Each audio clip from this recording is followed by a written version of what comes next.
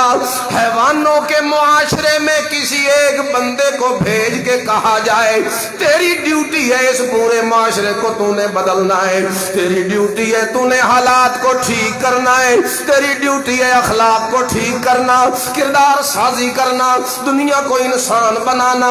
ظاہر بات ہے ایک بڑی ڈیوٹی تھی میرے نبی کریم پر، اور ادھر سے اللہ کا حکم بھی آیا تھا فاستقم کما امرت، چلنا بھی اسی طرح ہے جس طرح میری طرف سے آرڈر آتا جائے، اپنی مرضی کہیں پہ کرنے کی اجازت۔ یہ آیت حضور فرماتے تھے اس آیت نے مجھے بوڑھا کر دیا، اس آیت نے مجھے بوڑھا کر دیا، اس میں مجھے حکم ہے لائن اپنی اسی طرح سیدھی رکھنی ہے جس طرح اوپر سے اللہ کا آرڈر آتا جائے۔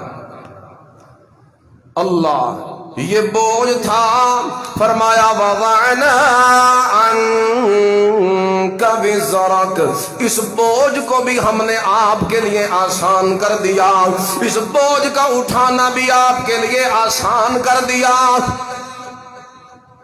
یہ ڈیوٹی آپ کی ادا کرنی نبھانی آپ کے لیے آسان کر دی۔ جہاں اور کئی طریقے آزمائے اس بوجھ کے ہٹانے کے اور آسان کرنے کے، وہیں پہ ایک شکل صحابہ کی شکل میں اس بوجھ کو ہٹایا۔ اور میرا نبی اب تجھے پریشان ہونے کی ضرورت کوئی نہیں، کیونکہ جو جماعت ہم نے تجھے دے دی ہے یہ تیرے مشن کو خوب سنبھالے گی۔ وضعنا عنك وزرك الذي انقض ظهرك ورفعنا لك، یہ تیسری خصوصیت ہے جو اس صورت میں بتائی گئی ہے، رفع ذکر۔ پہلی خصوصیت شرح صدر، سینے کا کھولنا۔ دوسری خصوصیت وضع وزر، بوجھ کا ہٹانا۔ تیسری خصوصیت رفع ذکر، ذکر تیرا بلند کر دیا۔ ورفعنا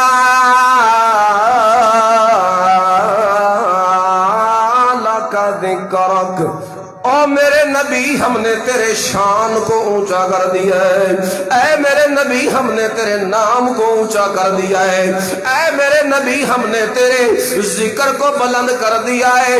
میرے نبی یہ کریم سے صحابہ نے پوچھا یہ کیا مطلب ہے اس آیت کا کہ اللہ کہتے ہیں ہم نے آپ کے ذکر کو بلند کر دیا؟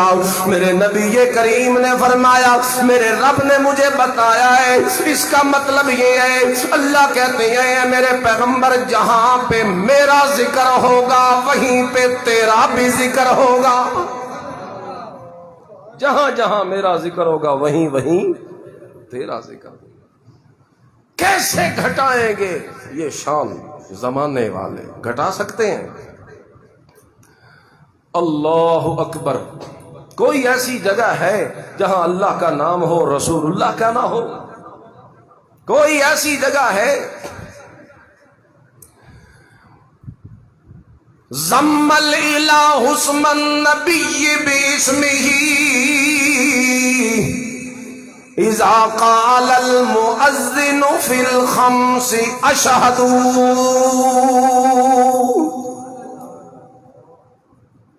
اذان میں میرا ذکر تو اذان میں تیرا ذکر، اقامت میں میرا ذکر تو اقامت میں تیرا ذکر، نماز میں میرا ذکر تو نماز میں تیرا ذکر۔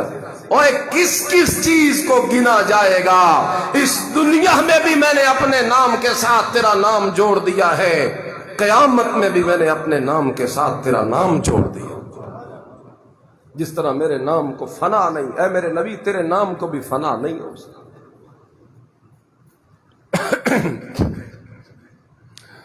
اس لیے یہ جو گستاخانہ حرکتیں کرتے ہیں، ان کی ان حرکتوں سے میرے نبی کی شان پہ کوئی فرق نہیں پڑتا، اور یہ اپنی بدبختی ہے ان کی، یہ اپنی عاقبت تباہ کرتے ہیں، یہ لعنت کے مستحق بنتے ہیں۔ کیونکہ اللہ قرآن میں کہتے ہیں ان الذین یؤذون اللہ ورسولہ، جن لوگوں نے تکلیف پہنچائی میرے نبی کو، لعنہم اللہ، ان پہ اللہ کی لعنت پڑے گی دنیا اور آخرت میں۔ ایک صرف میں آپ سے بات کرتا ہوں، یہ ایک مشہور حدیث ہے کہ جو بندہ ایک مرتبہ مجھ پر پڑھے نا صلی اللہ علیہ وسلم درود شریف اللہم صلی علی محمد، من صلی علیہ واحدۃ صلی اللہ علیہ عشرا، وہ مجھ پر ایک دفعہ درود پڑھنے والا، اللہ کو اس کا عمل اتنا پسند آتا ہے، اللہ اس درود پڑھنے والے پہ 10 رحمتیں نازل کرتا ہے۔ رسول اللہ پہ تو آپ نے دعا کر دی اللہم صلی، وہاں تو رحمتوں کی بارش ہو گئی، لیکن محروم دعا مانگنے والا بھی نہ رہا۔ ولید بن مغیرہ گستاخ نبی تھا رسول اللہ کے زمانے میں، ایسے حرکتیں کرتا رہتا۔ اللہ کے قرآن نے اس کی خبر لی، سورۃ القلم 29واں پارہ، لا تطع المکذبین،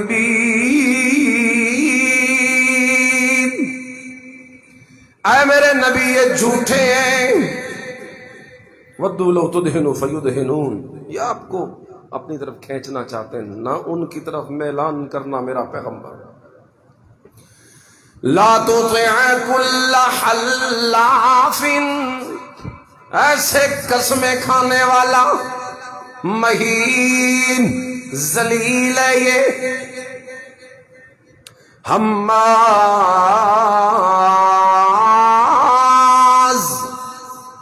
حماز مشاء